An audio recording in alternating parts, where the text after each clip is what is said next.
Bien, rebonsoir à toutes et à tous. Chère Lamballe armoricaine, cher Lamballe armoricain, Lambalaise, Lambalais, Mesdames, Messieurs les représentants du monde associatif, les représentants du monde économique, Mesdames, Messieurs les acteurs de la vie locale, permettez-moi tout d'abord d'excuser l'absence de Monsieur le Préfet, mais je voudrais saluer ici la présence donc, de Monsieur Marc Le Fur, député de la circonscription, et excuser les autres parlementaires de la circonscription et du département.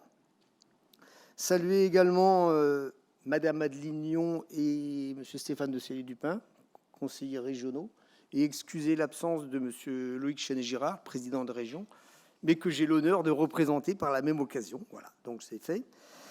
Saluer également Anne-Lise Thomas, Jean-René Carfentan et Nathalie Travers-Leroux, conseillers départementaux, et Nathalie qui représente également M. Kouaï, qui est excusé. Saluer tous les élus, mesdames et messieurs les élus de Lamballe-Terre-et-Mer. Saluer également M. le maire de Saint-Brieuc, cher Hervé, que j'ai le plaisir d'accueillir ici ce soir. Saluer mesdames et messieurs les maires, chers collègues, monsieur le maire honoraire, Loïc Corret. Saluer également tous les élus et anciens élus, et notamment les maires délégués donc de Lamballe-Armor et tous les adjoints et élus donc de Lamballe-Armor. Chers amis, mesdames, messieurs également les cadres et les agents de Lamballe-Armor et de Lamballe-Terre-et-Mer, mesdames, messieurs, vous tous qui êtes ici, heureux de vous accueillir. Très franchement, ça fait longtemps qu'on attendait. Ça fait 3 ans. Et c'est un vrai plaisir, ce soir, d'avoir pu relancer et de nous retrouver enfin, après ces 3 si longues années, pour cette cérémonie des vœux.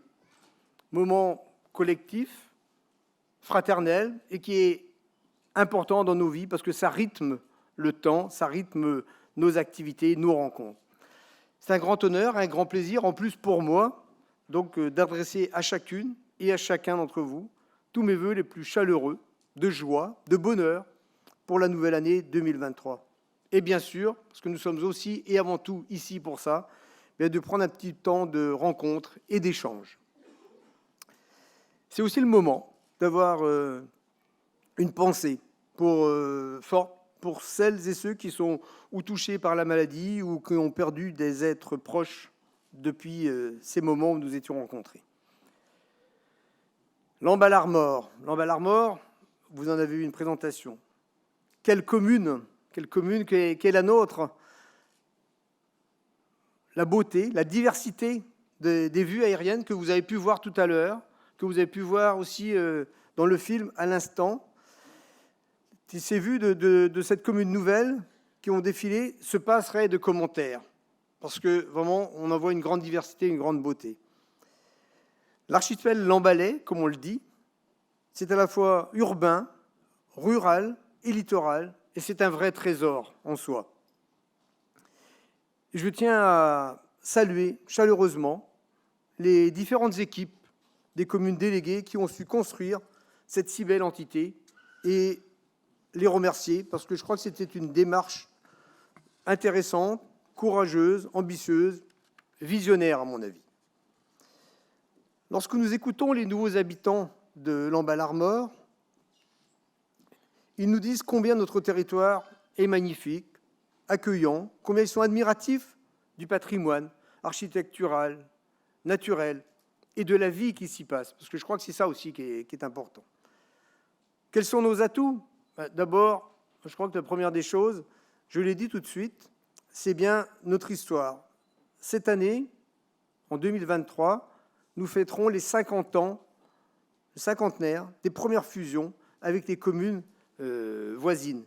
Et je pense que c'était vraiment une initiative qui mérite d'être saluée. Et puis au fil du temps, avec l'évolution et les autres fusions que nous avons faites ensemble, eh bien notre territoire aujourd'hui, c'est un territoire communal de 130 km². C'est un patrimoine religieux exceptionnel, avec 11 églises, 6 chapelles et bien d'autres marques de patrimoine disséminées sur tout le territoire. Ce sont 12 écoles, 10 cantines, 31 sanitaires publics. Je le dis parce qu'on en parle souvent dans les conseils municipaux. Mais c'est également intéressant de savoir toute la variété et la richesse des équipements que nous avons un peu partout. Il y a 8 stades, 8 jeux de boules couverts, 3413 points lumineux. Il y a 400 km de voiries, 195 bâtiments municipaux qui représentent près de 75 000 mètres carrés, c'est-à-dire 7 hectares et demi qui sont couverts et qu'il faut entretenir. Permettez-moi d'arrêter là l'énumération, mais vous l'aurez compris, à l'heure où l'on parle d'inflation, de crise énergétique, nul besoin d'être spécialiste pour appréhender de suite le revers de la médaille et les charges d'entretien et de fonctionnement que cela induit. Mais j'y reviendrai, bien évidemment. Alors, chers habitants, depuis le début du mandat, l'absence de vœux, parce qu'il n'y en a pas eu depuis le début de ce mandat, une communication et un échange forcément rendus plus difficiles en début, des réunions publiques qui étaient notamment impossibles au début, tout ça ne nous a pas permis de vous présenter les actions projetées, engagées ou réalisées depuis 2 ans et demi. Et pourtant, beaucoup a été fait. Donc les vœux, ce n'est pas fait que pour ça, mais ça me paraît intéressant que nous puissions revenir un petit peu sur tout ça.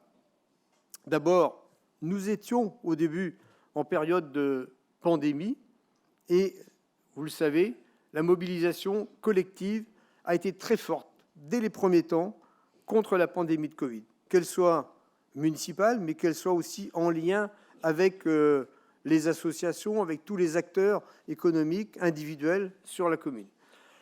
L'Emballard-Mort a notamment accueilli et porté un centre de vaccination pour tout le territoire. Mais de nombreuses réalisations majeures ont été faites malgré le contexte compliqué qu'il y avait. J'en citerai quelques-unes, pas toutes bien sûr, mais plus emblématiques, la réalisation par exemple des terrasses du Haras et du boulevard du Haras, qui ont profondément modifié et vont continuer à modifier la vie de ce côté du secteur du champ de foire. Ça a été aussi en juin dernier l'ouverture du musée Mathurin-Meheu, le nouveau musée Mathurin-Meheu, et c'est là aussi où on voit l'évolution très rapide de la commune. Dans le film que vous avez pu voir tout à l'heure, c'était encore l'ancien musée. Et tout cela bouge très vite. Et en juin dernier, donc, nous avons eu le plaisir d'inaugurer ce nouveau musée, en lien, un musée qui a été fait en lien, en partenariat et, je dirais, solidairement avec le département, la communauté d'agglo, avec le soutien de l'État, avec le soutien de la région et, bien sûr, avec l'association des amis du Mathurin-Meheu. Et ça, c'est essentiel, parce que ça prouve que là, on a une réalisation emblématique qui est vraiment un fleuron d'attractivité pour nous et qui a vraiment associé tout le monde et qui montre bien comment on peut porter ensemble ces projets et ces réalisations. Mais je voudrais aussi citer le lancement de plusieurs chantiers, notamment de construction de logements, un peu partout sur la commune. Le chantier de la rue Fernand-Labbé, qui va structurer aussi beaucoup le secteur. La fin de la rénovation de l'école de Morieux. Le travail dans le centre-bourg de Planguenoil, avec un espace qui mixte à la fois des activités, des jeux, du logement, du stationnement, une sécurisation du lieu, donc tout ça pour permettre une réelle dynamique de vie dans ce secteur, avec en plus une supérette qui a permis aussi de contribuer à la vie locale et aux habitants de s'approvisionner. Tout ça à côté de la salle municipale, justement, qui avait aussi été rénovée. Sur la zone littorale, de nombreux aménagements de requalification du littoral ont été conduits à Béliard, à la Cotentin, en cours actuellement encore à Port-Morvan. Nous avons aussi lancé les assises de la vie associative, grand moment, grande période pour travailler et lancer ce travail, ou continuer d'activer ce travail entre les associations, voir comment on accompagne. Dans le même esprit, c'est la participation citoyenne qui a été renforcée à travers les commissions consultatives ou la plateforme citoyenne. Et bien sûr, nous avons poursuivi l'accompagnement et le portage des activités culturelles, sociales, éducatives, puisque c'est bien le fondement de notre action municipale. Précisons enfin, et je tiens à insister là-dessus, sur le fait que toutes ces réalisations n'auraient pas été possibles sans l'ensemble des agents municipaux, mutualisés en majorité, et donc agents municipaux et communautaires qui ont contribué donc, à la réalisation et qui sont même le pilier des réalisations et du fonctionnement d'une commune. Et permettez-moi ce soir, ici, de saluer leur professionnalisme, leur indéfectible engagement pour le service public, pour l'intérêt général. Et bien que tout cela ait été compliqué, il faut le savoir, dans une période où il y avait les contraintes sanitaires, il y a aussi les limites budgétaires. Et donc dans tout ça, c'est une équation toujours compliquée où il faut faire au mieux pour répondre à toutes les attentes, mais en même temps répondre aussi et s'inscrire dans le contexte budgétaire et réglementaire.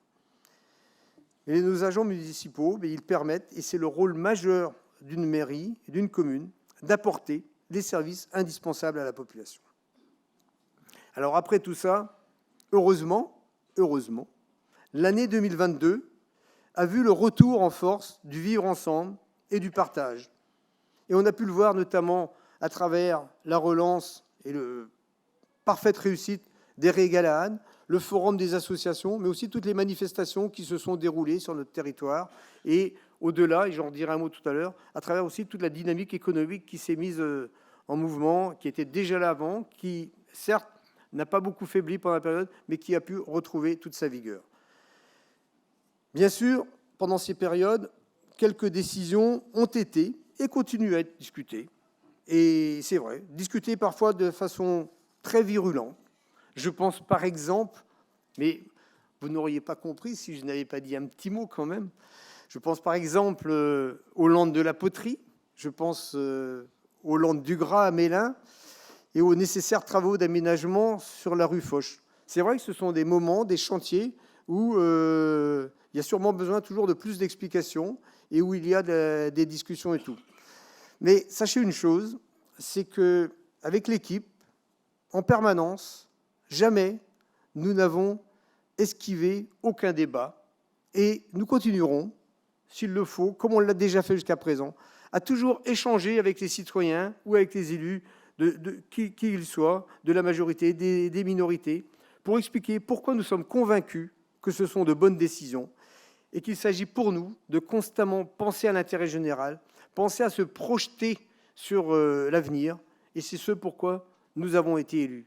Agir au quotidien, mais aussi se projeter pour l'avenir, et parfois sur des décisions qui peuvent prêter à discussion, qui peuvent même susciter des divergences, mais je crois que vraiment, par moment, il faut pouvoir passer ces moments difficiles. Voilà, donc c'est ce que nous faisons. Mais je formule le vœu, et c'est la période, vous me direz, eh bien que ce débat démocratique, l'emballage armoricain, eh bien nous puissions le poursuivre, apaisé et toujours constructif, en échangeant, en n'étant pas forcément toujours d'accord sur tout, mais en avançant. Et nous tenons, et je le dis, et je sais qu'ici, il y en a, et je tiens à le saluer, que toutes les minorités soient dans toutes les instances, dans toutes les manifestations, dans tous les débats. Et nous sommes attachés à la présence de tout le monde, à la participation à l'élaboration des meilleures décisions. Je crois que c'est comme cela qu'on construit et qu'on peut échanger, confronter les idées, mais construire et solidement pour l'avenir. S'engager au service des autres et de l'intérêt général, on le constate partout, qu'il s'agisse de la vie publique comme associative, et j'ai vu de nombreux représentants des associations ici ce soir, bien vous le savez tous, c'est toujours de plus en plus difficile, c'est de plus en plus rare, mais bon, pour autant, il y a de l'attachement à tout ça. C'est exigeant et c'est complexe.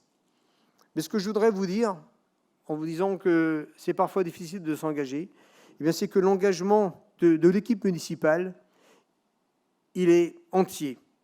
Nous avons une volonté en la matière, pleine, entière, et c'est vraiment un engagement. Et ce sont vraiment des discussions qu'il faut avoir, mais il faut vouloir porter cette envie, il faut s'engager pour porter cette volonté pour l'avenir de notre commune.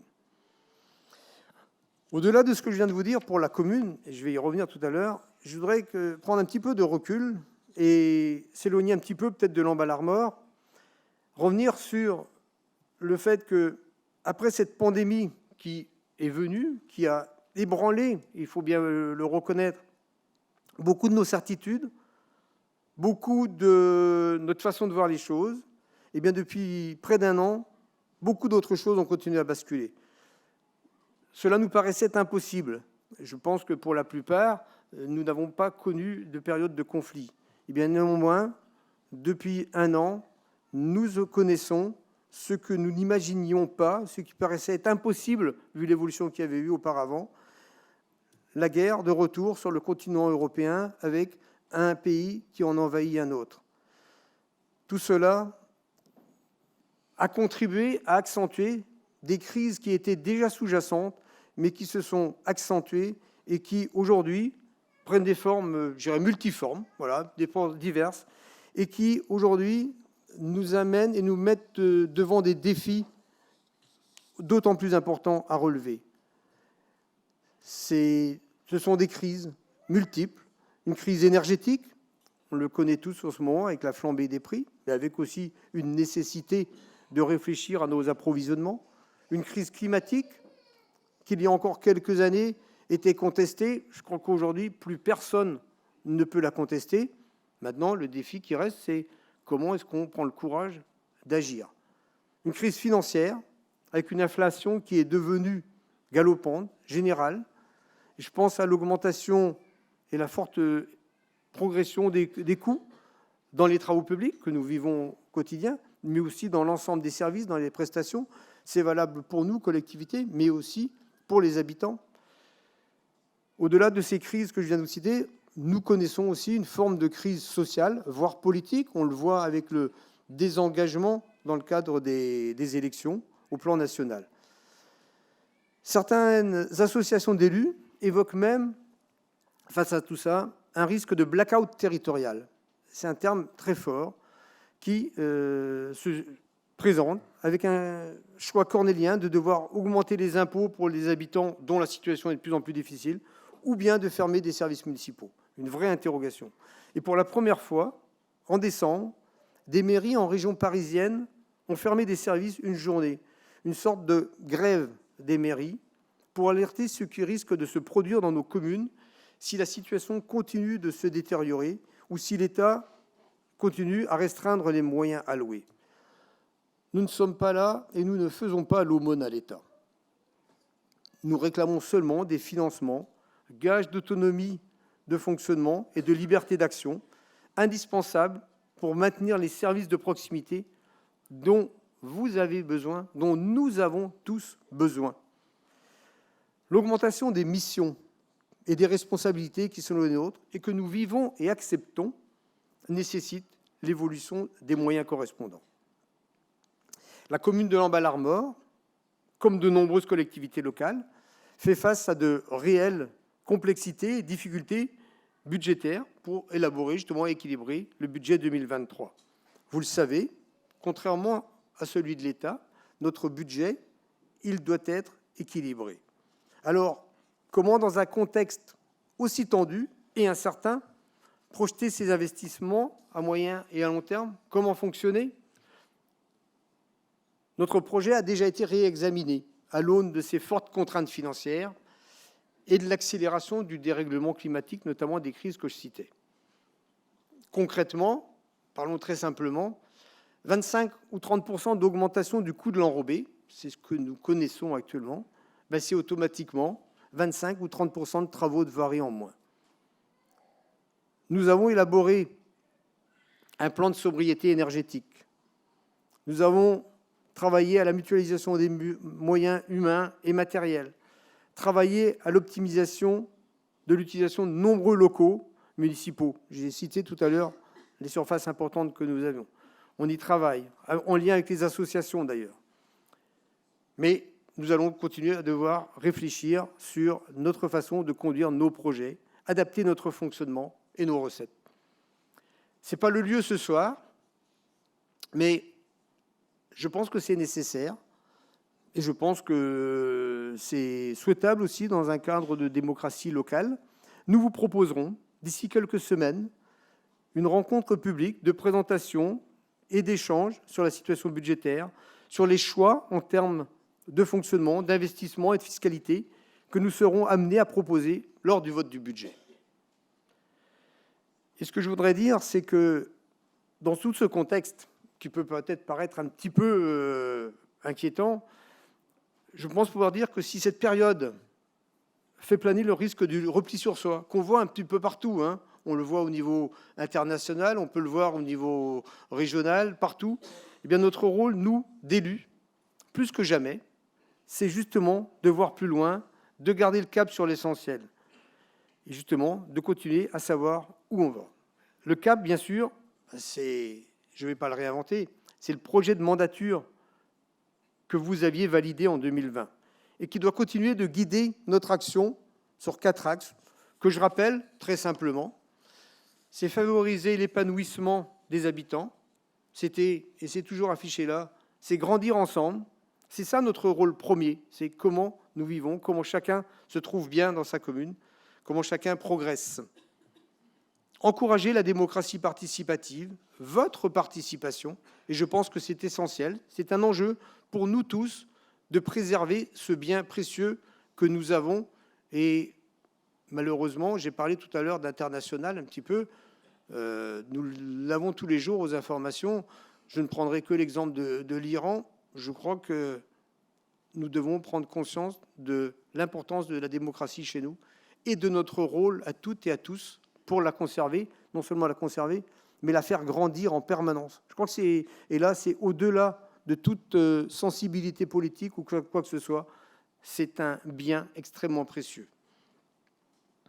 Troisième point, c'est préserver la qualité de vie et l'environnement naturel, et notamment dans tous nos aménagements, ce que nous conduisons pour permettre une vie tous ensemble, une coexistence, un espace partagé entre les cyclistes, les piétons, les automobiles, partout, garder cet équilibre dans la commune.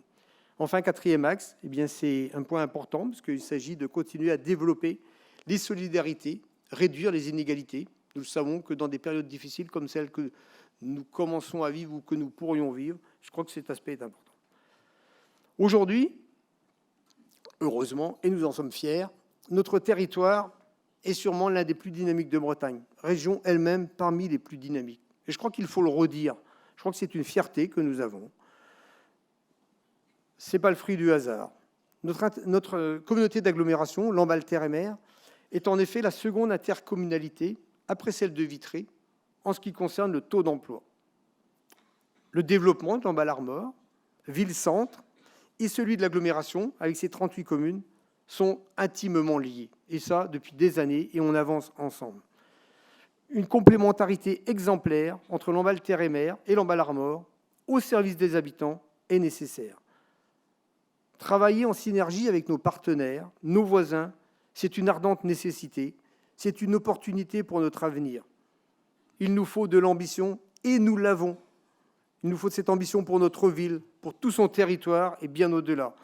Il nous faut innover, et je crois que ce mot « innover », peut-être qu'il faut dire « continuer à progresser », mais progresser bien évidemment dans un contexte différent de ce qu'on a connu peut-être dans les 30-40 dernières années, mais c'est vraiment nécessaire. C'est cette ambition, c'est cette innovation, cette volonté que nous avons de porter et qui est la clé de l'avenir pour nous, et je peux vous assurer que nous l'avons. Dans ce domaine, comme en vélo, je tiens à le dire, ne plus avancer, eh bien, ça signifierait que l'on recule. Et nous n'y tenons pas du tout. Nous savons qu'on peut continuer à avancer.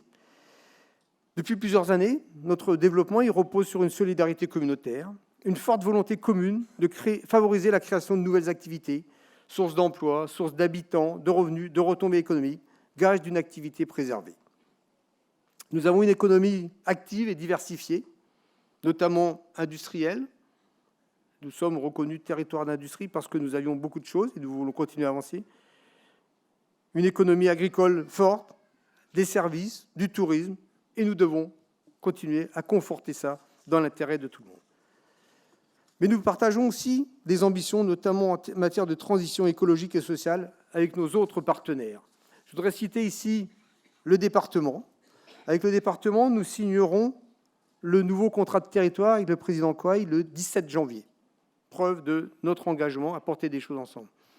Avec la région Bretagne, où j'ai l'honneur de siéger au sein de la majorité du président Chenet-Girard, eh bien, nous soutenons la dynamique régionale à travers le programme Bien vivre partout en Bretagne, l'ambition de plus d'emplois, moins de carbone, l'ambition de toujours développer la place, le rayonnement de la région Bretagne, parce qu'on sait que ça va avec l'action locale dans l'ensemble des territoires et l'ensemble des communes. Avec les communes, les territoires voisins, nous continuerons d'agir en cohérence et ensemble. Et je l'ai cité tout à l'heure, mais je voudrais à nouveau saluer Hervé Guillard, maire de Saint-Brieuc, parce que je crois que nous avons déjà travaillé ensemble. Nous travaillons ensemble sur des projets. On sait très bien que sur l'enseignement supérieur, c'est des sujets comme ceux-là. Il faut qu'on travaille ensemble. Et je pense que nous devons continuer à travailler comme ça. L'ensemble de nos territoires, l'ensemble de nos communes est là pour travailler ensemble, avancer ensemble, et tout le monde y gagnera. Voilà. Je pense que c'est peut-être l'un des axes majeurs qu'il faut que nous retenions de ces périodes difficiles et sur lesquelles je voudrais insister. J'ai parlé de nos différents partenaires. Je voudrais dire un mot aussi sur la présence de l'État dans notre ville et sur notre territoire, qui est aussi l'un de nos atouts. Et je pense particulièrement à la trésorerie, qui est présente, à la gendarmerie, qui œuvre en complémentarité avec notre police municipale pour votre tranquillité publique. Nous bénéficions également de l'hôpital, d'une cuisine centrale collective qui produit les résultats pour les repas pour les écoliers. Et tout ce que j'ai cité, là, tout ça contribue, à mon sens, aussi à une solidarité et à une solidité des établissements d'enseignement, qu'ils soient primaires, secondaires ou supérieurs, et qui sont réellement une richesse pour notre commune. Et je tiens à souligner tout le rôle de cette action éducative sur notre commune. C'est essentiel, je pense, parce que c'est aussi là qu'on contribue, comme j'ai dit tout à l'heure, à construire l'avenir. Bien évidemment, nous avons d'autres outils sur le territoire. Je pense bien sûr au haras, j'ai cité tout à l'heure le musée Mathurin-Mieux, qui sont des piliers de notre attractivité touristique. Donc, beaucoup d'équipements qu'il nous appartient en permanence de faire vivre. Mais cependant, je voudrais être très clair. Bien évidemment, tout ça est important, mais au-delà des structures elles-mêmes, ce qui me paraît essentiel, c'est bien rappeler que ce sont bien les habitants, les entreprises, les associations, dans les bénévoles dans les associations, qui sont le moteur essentiel de la vie au quotidien, et on le voit tout au long de l'année. Tout au long de l'année, les associations, quelles qu'elles soient, sportives, culturelles, sociales, tissent ce lien social qui, d'ailleurs, on l'a noté, nous avait beaucoup manqué pendant ces 2 années précédentes. Au-delà de tout ce que je vous ai dit, je m'inscris toujours dans un devoir de vérité, et c'est la conception que j'ai de mon mandat et que nous partageons au sein de l'équipe. Et si je vante beaucoup l'Embal Armor, son évolution, j'ai dit tout à l'heure, son dynamisme, ses activités, si je le dis avec beaucoup de passion, d'attachement, parce que je crois que quand on est maire de l'Embal, et je sais que Loïc Corré le disait régulièrement aussi, on ne peut pas ne pas avoir cet attachement, cette passion, parce que vraiment, il y a une dynamique, une population, des gens qui ont envie de faire des choses ici, qui savent travailler ensemble. Mais pour autant, je crois qu'il faut aussi savoir être réaliste, lucide, transparent sur certaines problématiques. Je me dois aussi de rappeler que, oui, nous avons une très belle croissance, qu'elle soit démographique, qu'elle soit économique, qu'elle soit dans l'activité, mais que toutes ces activités-là eh bien, engendrent aussi parfois leur lot de difficultés ou de troubles dans l'espace public. Et je citerai notamment les difficultés qu'on rencontre parfois pour la gestion des déchets, ou bien encore parfois des diverses incivilités. Eh bien, comme j'ai déjà dit tout à l'heure, avec méthode et collectivement, sans stigmatisation, nous nous mettrons autour de la table avec les instances concernées et toutes les bonnes volontés pour apporter des solutions, qu'elles soient techniques ou dans l'organisation, parce que oui, nous devons toujours aborder toutes ces questions. Alors, fort de toutes ces ambitions, comme j'ai dit tout à l'heure, du cap que nous voulons tenir, malgré la situation et le contexte évoqués, je voudrais quand même citer quelques principales réalisations que nous avons prévues pour l'année 2023 parce qu'elles me paraissent essentielles au bon fonctionnement et à la projection vers l'avenir. D'abord, le plan local de l'urbanisme qui entrera dans sa phase cruciale de définition des zones à urbaniser. L'aménagement de la rue de Dinard, oui, les travaux vont continuer. Et oui, mais je crois que c'est nécessaire parce que les travaux vont être terminés au sein du lycée Henri Avril de rénovation et nous devons de poursuivre cet aménagement, de sécuriser notamment ce lieu. On sécurisera aussi les falaises de la Cotentin. Pour ceux qui connaissent, il y a des risques d'éboulement à certains endroits et il faut garder l'accessibilité sécurisée à la plage. Nous aurons, bien sûr, la fin des travaux à l'église Saint-Jean pour qu'elle retrouve enfin son aspect sans ses échafaudages et toute sa splendeur. On continuera à solliciter la participation citoyenne sur des sujets transversaux comme la sécurité routière, l'optimisation des bâtiments municipaux, j'en ai parlé tout à l'heure. Je crois que c'est un point important du fondement de notre organisation municipale. Nous poursuivrons, bien sûr, les opérations ou accompagneront les opérations de construction de logements, notamment, je commence par celui-là, le projet des rives du Gouessant. Et ce sujet du logement, je l'ai régulièrement dit, c'est sûrement l'un des sujets majeurs pour la population et pour habiter et pour pouvoir s'épanouir. Et je tiens à dire quand même que j'ai cité tout à l'heure, et avec tout ce qui est engagé, c'est vraiment le travail de tous les jours. Je pense qu'il n'y a pas une semaine au sein du conseil municipal, jamais d'ailleurs, où on ne parle pas de logement, d'aménagement, de rencontres avec les constructeurs, avec les bailleurs sociaux. Et tout ça nous permet d'entrevoir la construction de à peu près 600 logements sur ce mandat. 600 logements, c'est quand même pas inintéressant, mais comme j'ai dit tout à l'heure, eh bien, il faut que nous conduisions ça tranquillement, en bonne harmonie avec l'ensemble des activités. Et ce sera, bien évidemment, et ça c'est essentiel, autant sur la centralité que dans l'ensemble des bourgs, l'ensemble de la commune d'ailleurs, parce que nous travaillons aussi sur la réhabilitation du patrimoine rural. Donc c'est essentiel que ce soit fait partout. Bien sûr, j'ai cité tout à l'heure, nous travaillerons aux assises de la vie associative qui se concluront par leur temps fort à l'automne. Nous allons poursuivre le travail sur le plan vélo qui se déploie avec le maître d'ouvrage délégué qui a été retenu. Nous poursuivrons la réalisation des parkings et des aménagements, avec notamment le parking derrière le haras, puisqu'il y aura un passage entre le haras et l'hôpital qui permettra d'accéder derrière et de désengorger les parkings, notamment le champ de foire. Je veux rappeler, et je crois que c'est utile de le redire régulièrement, que je pense que nous sommes l'une des très rares villes en France avec une gare TGV et qui offre aux habitants un stationnement entièrement gratuit. Donc c'est essentiel, et pour autant, il faut qu'on s'adapte. L'attractivité de notre commune, il faut bien le dire, et le développement de la ville-centre entraînent en effet à certains moments certaines tensions, à certaines heures, sur le stationnement. En l'occurrence, permettez-moi la formule, je suis tenté de dire que c'est un peu parce que nous sommes victimes de notre succès. Voilà, donc il y a effectivement une densité de fréquentation importante. Mais ce sont probablement, certes avec quelques aménagements, mais aussi beaucoup avec des changements d'habitude qu'il conviendra adopter, que nous pourrons répondre à ces problèmes. Je vous ai listé un certain nombre d'axes de travail emblématiques.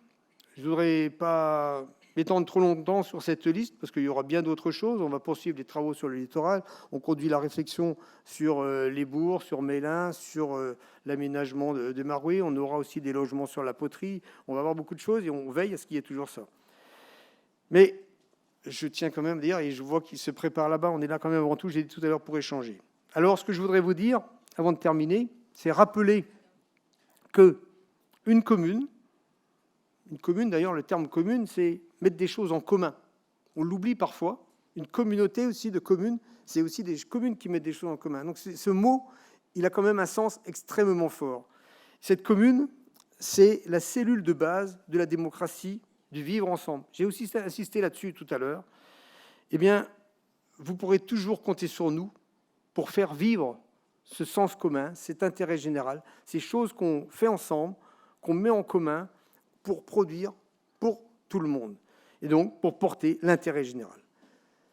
C'est tous ensemble, justement parce que la crise nous frappe, que nous devons, élus, acteurs économiques, associations, particuliers, relever les défis, préserver l'essentiel, la culture, le partage, la fraternité, la solidarité. Je ne peux m'empêcher à ce moment, et quand je vous parle de solidarité, de fraternité, de penser quand même aux personnes les plus en difficulté, les personnes âgées, les personnes isolées, qui doivent toujours être au cœur de nos préoccupations. Et c'est un défi parce que dans un secteur où, je l'ai dit, les choses vont en apparence plutôt bien, eh bien je crois qu'il peut nous échapper le fait qu'il y a des situations difficiles. Donc merci à toutes celles et à ceux qui savent aussi échanger avec nous pour que nous soyons toujours bien à l'écoute de ces situations difficiles. Je voudrais d'ailleurs, à ce sujet, citer, je peux m'empêcher de le faire, les concerts qui ont eu lieu ce week-end, qui auront encore eu lieu le week-end prochain, au Quai des Rêves, avec l'association Ensemble pour eux, et qui traduit bien un peu cet esprit-là, avec l'appui de la troupe des Enflammés, cet appui et cette solidarité de la population pour les personnes en difficulté. Et non seulement c'est bien de le faire, mais en plus ça se fait en portant en même temps un projet culturel. Ben, je crois qu'on a là la preuve qu'on peut faire de belles choses dans un bel esprit pour tout le monde. Les vœux, c'est toujours un moment de convivialité, donc je l'ai dit, qui nous permet d'aborder avec énergie les difficultés qui se présentent à chaque début d'année. Et voilà, c'est ce que j'ai fait, je vais balayer un peu l'ensemble. Donc, compte tenu de tout ce contexte, je voudrais terminer mon intervention par une citation pleine de bonheur, une citation pleine de simplicité et de sérénité. Elle est issue de la plume du philosophe Voltaire, et je vous la cite. « J'ai décidé d'être heureux parce que c'est bon pour la santé. Je souhaite que nous puissions partager et vivre ensemble cette belle formule. J'ai décidé d'être heureux parce que c'est bon pour la santé et que c'est bon pour tout le monde. » Alors, au nom du conseil municipal, au nom de tous les collègues ici présents, que je remercie pour leur implication et leur engagement tout au long de l'année, au nom de l'ensemble des agents, je vous souhaite une bonne année à tous. Bonne année à tous et bonne santé. Merci de votre attention. Merci.